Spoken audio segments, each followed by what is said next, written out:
बहुत समय पहले एक हरे भरे जंगल में एक चतुर बंदर बबलू और रंग बिरंगा बोलने वाला टोटा मीठू रहते थे। लेकिन दोनों एक दूसरे को नहीं जानते थे। बबलू हमेशा पेड़ों से कूदता फांदता रहता और मजाकिया हरकतों से जंगल के जानवरों को हंसाता रहता। वहीं मीठू बहुत मीठी बोली बोलता और पेड़ों की टहनी पर बैठकर गाना गाता।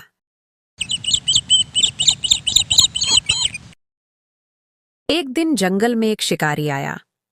उसके हाथ में एक बंदूक और बैग था जिसमें वह पकड़े हुए पक्षियों को भरता था। आज तो कोई ना कोई शिकार मिल ही जाएगा। मीठू जैसे ही एक पेड़ से नीचे उतरकर नन्हे पक्षियों को दाना खिला रहा था, शिकारी ने उस पर गोली चला दी। गोली मीठू को सीधे पंख में लगी। वो चीख उठा, बचाओ, कोई है, मैं गिर रहा हूँ। वो जमीन पर गिर पड़ा, दर्द से कराहता हुआ।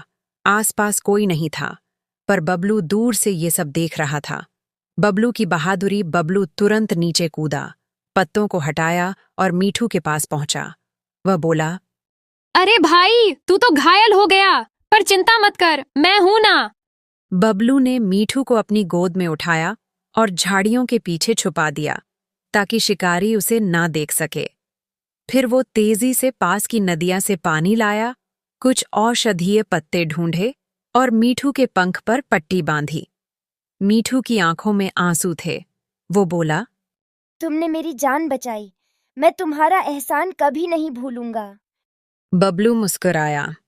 अरे, एहसान की क्या बात है, अब से हम दोस्त हैं।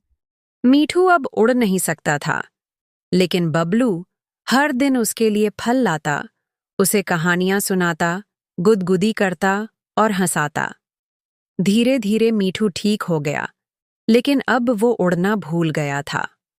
बबलू ने सोचा, अगर मैं पेड़ों पर झूल सकता हूं तो ये उड़ भी तो सकता है। तो उसने मीठू को उड़ने की प्रैक्टिस कराई। पहले छोटे उड़ान, फिर बड़ी। एक दिन मीठू ने हवा में लंबा चक्कर लगाया और खुशी से चिल्लाया, मैं उड़ रहा हूँ बबलू, मैं उड़ रहा हूँ। लेकिन तभी शिकारी फिर से जंगल में लौट आया। इस बार उसके पास एक बड़ा जाल था।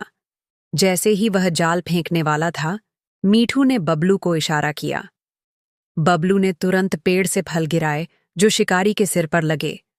शिकारी चौंका और जाल उसी पर गिर पड़ा। मीठू ने हवा से जोर जोर से चिल्लाया, भाग जा इंसान, ये हमारा जंगल है। शिकारी डरकर भाग गया। उस दिन के बाद जंगल में सबने देखा कि एक बंदर और एक टोटा सच्चे दोस्त बन गए थे। जहां बबलू था वहां मीठू, जहां मीठू था वहां बबलू। मीठू गाता, हम दोस्त हैं तो सब मुमकिन है। सच्ची दोस्ती रंग रूप या जात पात नहीं देखती। जब एक दूसरे के लिए दिल से खड़े होते हैं तो बड़ी से बड़ी मुश्किल भी